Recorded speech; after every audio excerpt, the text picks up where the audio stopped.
Chapter 6. A Good Hider. When you're the very last one in line, nobody watches you. That's how come nobody saw me when I ducked behind the teacher's desk and hid. I'm a good hider. One time, at Grandma Miller's house, I hid under the kitchen sink. Then I made a growly sound and sprung out at her. I'm not allowed to do that anymore. Anyway, I stayed scrunched behind the teacher's desk for a while, and then I saw a better place to hide. It was the big supply closet in the back of the room. And so I ran back there very fast, and I squeezed onto the bottom shelf. I squeezed right on top of the construction paper. Most of me was comfortable, except my head was sort of very tight, and my knees were all bended, like when I do a somersault.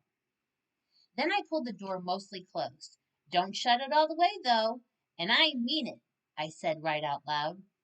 I stayed real quiet for lots of minutes. Then I heard noises in the hall, and some feet came running into the room. Big people's feet, I think. What happened? I heard someone ask. One of my little girls is lost, said a voice that sounded like Mrs. Her name is Junie B. Jones, and she didn't get on the bus, so now we've got to go out looking for her. Then I heard some keys jangle, and the feet went running out again, and then the door shut. I still didn't come out of the closet though. When you're a good hider, you can't come out for a very, very long time. I just stayed all bended up, and I told myself a story. Not an out loud story. I just told it inside my head. It was called The Little Hiding Girl. I made it up, and this is how it went. Once upon a time, there was a little hiding girl. She was in a secret spot where nobody could find her, except her head was very tight and her brain was squishing out. But she still couldn't come out of her spot, or a smelly yellow monster would come get her. And also some meanies with chocolate milk. The end. After that, I rested my eyes. Resting your eyes is what my grandpa does when he watches TV after dinner. Then he snores, and Grandma Miller says, "Go to bed, Frank." It's not the same thing as a nap, though, 'cause naps are for babies, that's why. And anyway, I didn't snore. I just did a little drool. Then finally, when my eyes were done resting, they woke up. And so I came out of the closet and ran right to the window. And guess what? There weren't any cars in the parking lot and no stupid smelly bus either. Whew, that's a relief, I said. A relief is when your stomach doesn't feel squeezy anymore. After that, I went back to the closet. 'Cause while I was hiding, I sniffed the smell of clay. That's why. And clay is my very favorite thing in the whole world. Hey, I see it up there, I said. The clay was on the middle shelf. I stood on a chair to get it. It was blue and stiff, and so I had to roll it on the floor to make it soft and warm. Then I rolled it into a blue orange. It was very beautiful, except it had some dirt and hair on it. After I was done, I went to the front of the room and sat down in my teacher's big chair. I like teacher's desks very much. The drawers are so big I could fit in one, I think. I opened up the top one.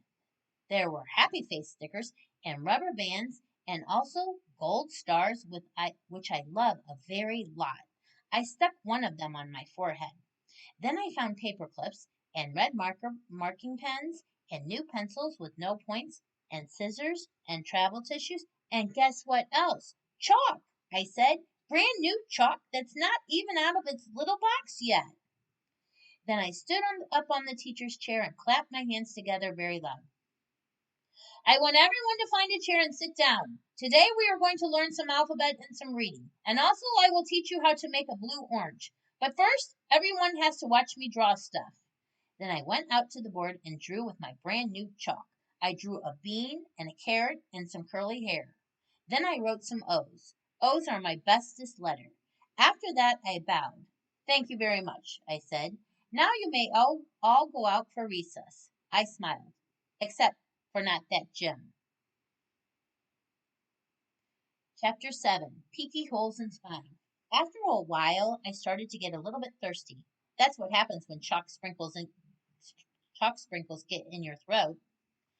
I would like a drink of water, I think, I said. Then I put my hands on my hips. Yeah, only what if somebody sees you at the water fountain? Then they might call the stupid smelly bus to come get you, and so you better not go.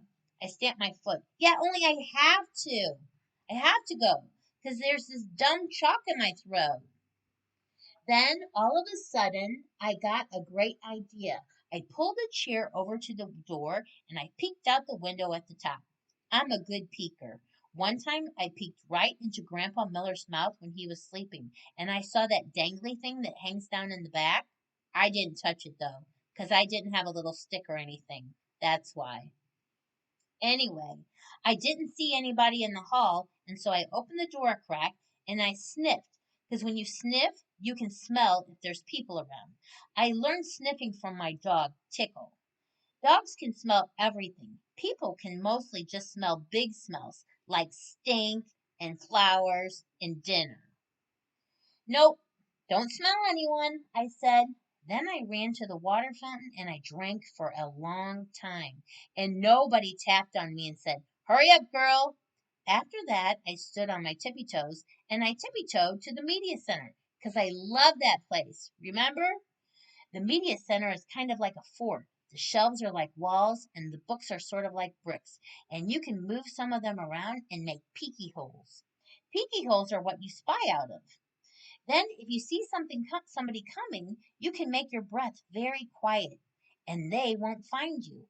I spied for a long time, but nobody came. The only people in the media center were just me and some fish. The fish were in a big glass tank. I waved at them in there. Then I stirred them with a pencil. I love fish very much. I eat them for dinner with coleslaw. Just then I saw my most favorite thing in the whole world. Its name is an electric pencil sharpener, and it was sitting right on the librarian's desk. "Hey," I said, very excited, "I think I know how to work that thing." Then I looked in the desk drawer, and guess what? There were lots of brand new pencils in there, and so I sharpened them. It was funner than anything, 'cause an electric pencil sharpener makes a nice noise, and you can make pencils as teeny as you want. You can just keep pushing them into the little hole, and they just keep on getting teenier and teenier. It doesn't work on crayons though. I tried a red one. The pencil sharpener slowed way down, and it made a "rrrr, rrrr" sound, and after that it didn't go anymore. Just then I heard a noise. It was walking feet, and it made me scared inside, 'cause I didn't want anyone to find me, that's why, and so I squatted way down and looked through my peeky hole. Then I saw a man with a trash can. He was singing "Somewhere Over the Rainbow." That's a song I know. It's from my favorite movie, which is called The Wizard of Oz. The man with the can didn't see me. He walked down the hall. Then I heard him go outside. I stayed squatted down for a long time, but he never came back. "Whew, that was a close one," I said, and then I ran to find a better place to hide. Chapter 8. The Dangerous Nurse's Office. Guess where I ran to? Straight to the nurse's office, of course, 'cause there's those little plaid blankets to hide under. There's other neat stuff in there too, like a scale to weigh yourself and a sign with a giant E and other letters. The nurse uses the sign to test your eyes. She points to the letters and you have to yell out their names. You have to yell the E the loudest. That's how come it's so big. And guess what else I saw in the nurse's office? Band-aids, that's what. I love those guys. They were on the top of the desk, and so I opened the lid and I sniffed them. I said, 'cause Band-Aids smell just like a brand new beach ball. Then I dumped them out. They were the prettiest Band-Aids I ever saw. They were red and blue and green and also yellow, which is the color I hate. And they were different shapes too. They were squares and circles and some that were very long kind, which are called tangles, I think. I put a green circle on my knee. That's where I fell down on the sidewalk last week. It's mostly all better now, but if I press it very hard with my thumb, I can still make it hurt. After that, I put a blue tangle on my finger.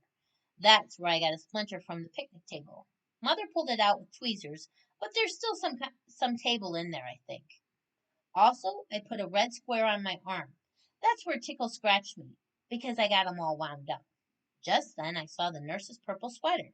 It was hanging on her chair. I put it on. "Now I'm the nurse," I said. Then I sat down and I pretended to call the hospital. "Hello, hospital? It's me, the nurse.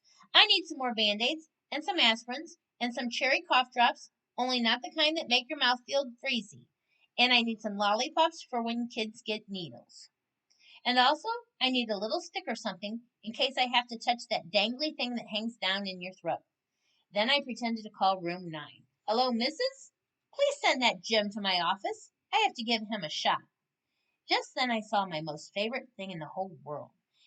They were near the door, and their name is crutches. Crutches are for when you break a leg. Then the doctor puts it in a big white cast with just your piggy sticking out, and you can't walk on it, and so she gives you crutches to swing yourself.